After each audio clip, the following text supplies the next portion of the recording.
اعوذ باللہ من الشیطان الرجیم بسم اللہ الرحمن الرحیم۔ شروع کرتا ہوں اللہ رب العالمین کے مبارک نام سے جو بڑا مہربان نہایت رحم کرنے والا ہے، وہ مالک الملک ہے، ذوالجلال والاکرام ہے۔ میرے انتہائی واجب الاحترام عزیز ساتھیوں، ماؤ بہنوں، میرا آپ لوگوں سے ملاقاتوں کا سلسلہ جاری رہتا ہے کیمرے کی آنکھ کے ذریعے سے۔ کبھی کبھی اس میں اگر گیپ آ جائے یا کوتاہی آ جائے، اس کی وجہ یہ ہوتی ہے کہ میں مصروف ہوتا ہوں۔ اب آپ کو پتہ ہے ہمارا مرکزی اجتماع ہے سلسلہ نقش بندی شازدہ کا، اس میں مصروف تھا، تو تمام صوبے کی ذمہ داری ہے میرے پاس الحمدللہ، اس کے تمام کاموں کو دیکھنا، تمام ترتیبات کو دیکھنا، پھر اسی طرح اور جو لوازمات ہیں اس کو دیکھنے کی ذمہ داری ہوتی ہے، اور اس کو پورا کرنے کی ذمہ داری مجھ پر ہے الحمدللہ۔ میری ماؤ بہنوں، بھائیوں، دوستوں، نوجوانوں، چھوٹے سے پیغام آپ لوگوں کو دوں گا۔ وہ چھوٹا سے پیغام یہ ہے کہ اپنی تنہائیوں کو پاک کر لو۔ جتنی بچیاں سن رہی ہیں ان کو بھی یہ پیغام دوں گا کہ اپنی تنہائیوں کو پاک اور صاف کر دو۔ مومن وہ ہے جس کی تنہائی پاک صاف ہو۔ اگر آپ لوگوں کی یا میری تنہائی پاک صاف نہ ہو تو ہم مومن نہیں ہیں، ہم ایک عام سے لوگ ہیں۔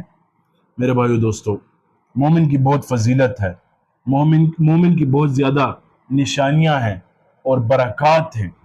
خود کو مومن بنانا چاہیے۔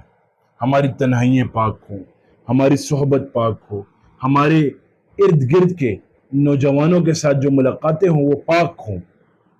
میرے بھائیو دوستو، دین پر عمل کرنا یہ بہت بڑی چیز ہے اور بہت بڑی شے ہے، لیکن دین پر عمل کرنا بھی ایک صحبت کے اثر کی وجہ سے ہوتا ہے۔ اگر ہماری صحبت غلط لوگوں کے ساتھ ہے، غلط لوگوں کے ساتھ اٹھتے بیٹھتے ہیں تو ہمیں دین سے دوری ملے گی، اور اگر ہم صحیح لوگوں کے ساتھ اٹھتے بیٹھتے ہیں تو ہمیں دین کے ساتھ، یعنی دیندار لوگوں کے ساتھ اٹھتے بیٹھتے ہیں تو ہمیں دین کے ساتھ قربت ملے گی۔ اگر نوجوانوں کو دیکھ لیا جائے، اکثر رابطے ہوتے ہیں، میسج آتے ہیں، کالز آتی ہیں، ایک ہی بات آتی ہے، شہوت زیادہ ہو گئی۔ نظر بد کا علاج بتا دیں۔ شہوت زیادہ ہے، خواہشات زیادہ ہیں۔ کالج سے لڑکے رابطہ کرتے ہیں، مدارس سے لڑکے رابطہ کرتے ہیں، لیکن مدارس سے کم، لیکن پھر بھی رابطہ ہوتا ہے، کیونکہ مدرسے میں اللہ تعالیٰ نے ایک نورانیت رکھی ہے، لیکن نفس اور شیطان سے تو جنگ جاری ہے ہماری، کبھی اس کا پلڑا بھاری ہے، کبھی ہمارا پلڑا بھاری ہے، تو نفس اور شیطان سے تو جنگ جاری ہے۔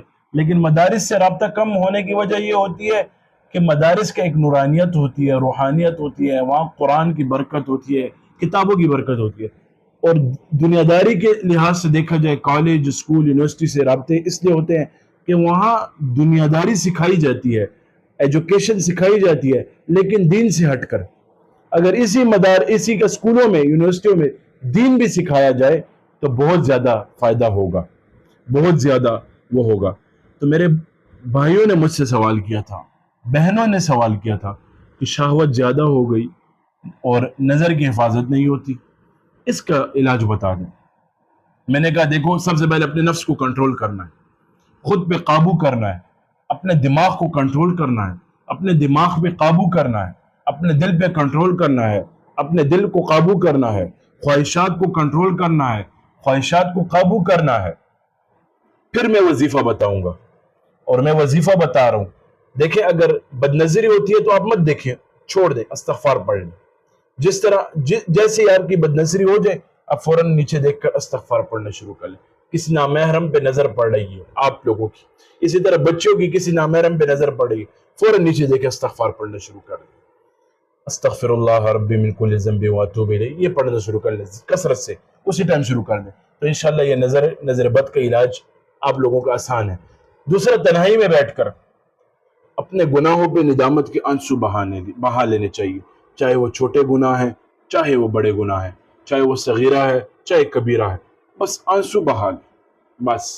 دوسری بات، تنہائی میں بیٹھ کر 101 مرتبہ اول آخر درود ابراہیمی 7 مرتبہ، یا حمید یا باعث، کیا اللہ کے صفاتی نام ہے، رب کریم کے صفاتی نام ہے، یا حمید یا باعث 101 مرتبہ پڑھیں، اور انشاءاللہ درود ابراہیمی اول آخر 7 مرتبہ پڑھیں تو آپ کی جو نظر بد کا جو آپ لوگوں کی نظر جاتی ہے انشاءاللہ سے آپ کی روک تھام شروع ہو جائے گی، اور شہوت سے آپ کی روک تھام شروع ہو جائے گی، کوئی کسی گناہ میں مبتلا ہے اس سے روک تھام۔ لیکن پہلی بات فرض یہ ہے، اس وظیفے کا فرض یہ ہے، فریضہ، کہ اپنے نفس پہ کنٹرول کرنا ہے۔ خود کو گناہ سے خود بچاؤ گے، جو خود کو خود گناہ سے نہیں بچا سکتا تو دوسرا اس کو گناہ سے نہیں بچا سکے گا۔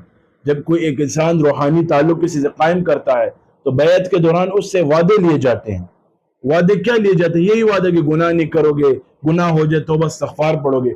تو گناہ تو انسان تو بشر ہے، اس سے گناہ بھی ہوگا، سب کچھ ہوگا، لیکن خود گناہ نہیں کرنا، یہ نہیں کہنا، یہ احمق لوگوں کی نشانی ہے کہ وہ گناہ کر لوں گا توبہ استغفار پڑھ لوں گا۔ نہیں نہیں نہیں، گناہ کرنے کا موقع ہی خود کو نہ دو۔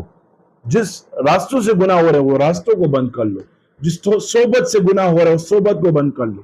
لوگ کہتے ہیں نہیں آج گناہ کر لیا کل توبہ کروں گا، یہ سب سے بڑی جہالت ہے۔ کیا پتہ اس گناہ کے دوران تمہیں موت آ جائے، اور گناہ ہو رہا ہے اور تم گناہ کر رہے ہو، اور گناہ کے دوران تم پر موت نہیں آ رہی، اور اسی گناہ کے دوران تم گناہ کر کے گزر جاتے ہو، تو اس سمجھ جو اللہ کی بہت بڑی مہربانی ہے تم پر۔ اور اگر گناہ کے دوران موت آ گئی تو خدا کی قسم اللہ کو کیا منہ دکھائیں گے۔ آج اگر تھوڑا سا ہمارا کوئی عیب نظر آ جائے لوگوں کے بیچ میں، ہم منہ چھپا کے پھرتے ہیں، منہ چھپاتے ہیں کہ لوگ کوئی ہم سے باخبر نہ ہو جائے اس عیب سے، ہمارا عیب لوگوں پہ کھل نہ جائے، ہمارا عیب لوگوں پہ فاش نہ ہو جائے، ہمارا عیب لوگوں پہ رازدار نہ ہو جائے، ہم اس طرح پھرتے ہیں۔ لیکن اللہ تو سب کچھ دیکھ رہا ہوتا ہے۔ میرے نوجوانوں، میرے نوجوان بچیوں بہنوں، آپ سے درخواست کرتا ہوں اپنی صحبت کو ٹھیک کرو، اپنے معاملات کو ٹھیک کرو، اپنے روزمرہ کی زندگی کو ٹھیک کرو، اور گناہوں سے بچتے رہو، اور یہ گرل فرینڈ اور بوائے فرینڈ ان چکروں میں نہ پڑو۔ اللہ رب العالمین آپ لوگوں کو اور مجھے حیا والی زندگی نصیب فرمائے، اور ہم سب کی حیا کا محافظ اللہ ہے لیکن ہم خود محافظ ہیں۔ اللہ حفاظت کرتا ہے لیکن ذمہ ہمیں دیا ہوا ہے۔ میرے ماں اور بہنوں سے بھی اور بھائیوں سے اور ان کے والدین سے بھی گزارش ہے کہ اپنے بچوں کی صحیح تربیت کرو۔ اللہ رب العالمین ہم سے راضی ہو جائے۔ وما علینا الا البلاغ۔